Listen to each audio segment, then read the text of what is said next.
गणेशाय नमः। श्री गोपीजनवल्लभाय नमः। श्रीमद्भागवत महापुराण पंचम स्कंद अथ द्वादशोध्यायः।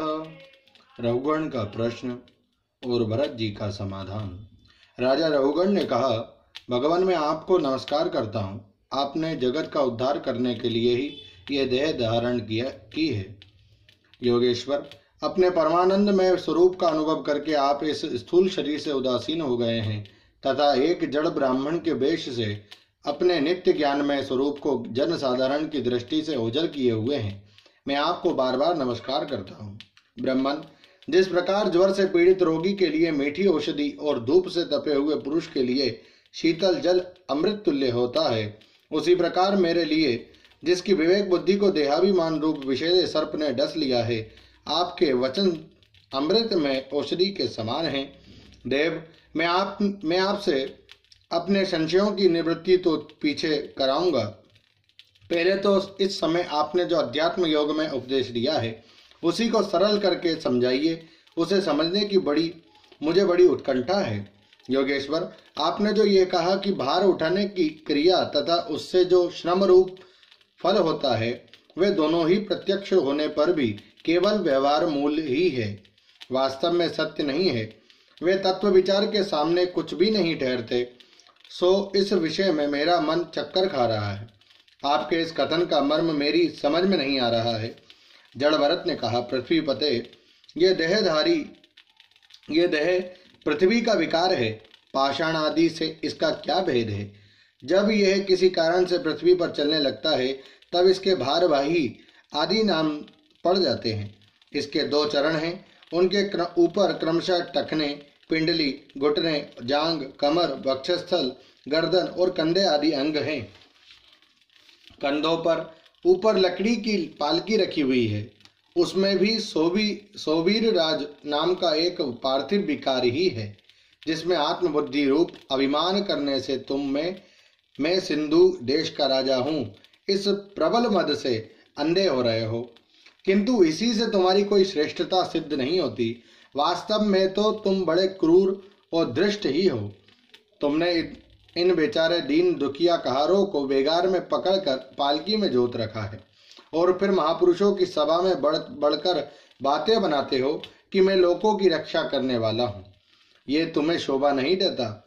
हम देखते हैं कि संपूर्ण चराचर भूत सर्वदा पृथ्वी से ही उत्पन्न होते हैं और पृथ्वी में ही लीन होते हैं। अतः उनके क्रियाभेद के कारण जो अलग अलग नाम पड़ गए हैं, बताओ तो उनके सिवा व्यवहार का और क्या मूल है? इस प्रकार पृथ्वी शब्द का व्यवहार भी मिथ्या ही है, वास्तविक नहीं है, क्योंकि यह अपने उपादान कारण सूक्ष्म परमाणुओं में लीन हो जाती है और जिनके मिलने से पृथ्वी रूप कार्य की सिद्धि होती है, वे परमाणु अविद्यावश मन से ही विकल्प किए हुए हैं।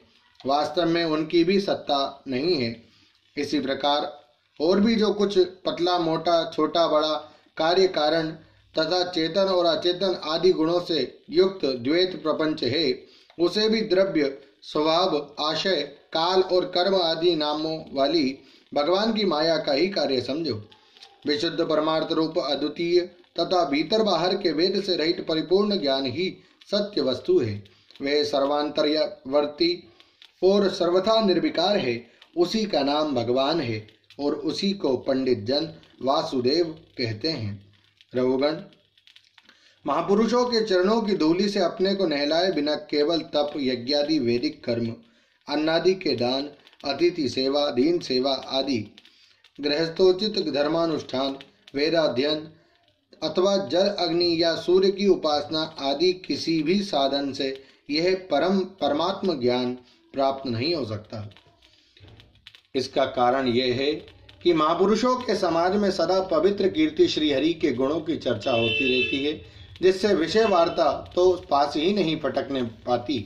और जब भगवत कथा का नित्य प्रति सेवन किया जाता है तब वह मोक्षाकांक्षी पुरुष की शुद्ध बुद्धि को भगवान वासुदेव में लगा देती है। पूर्व जन्म में मैं भरत नाम का राजा था। अहम पुरा भरतो नाम राजा।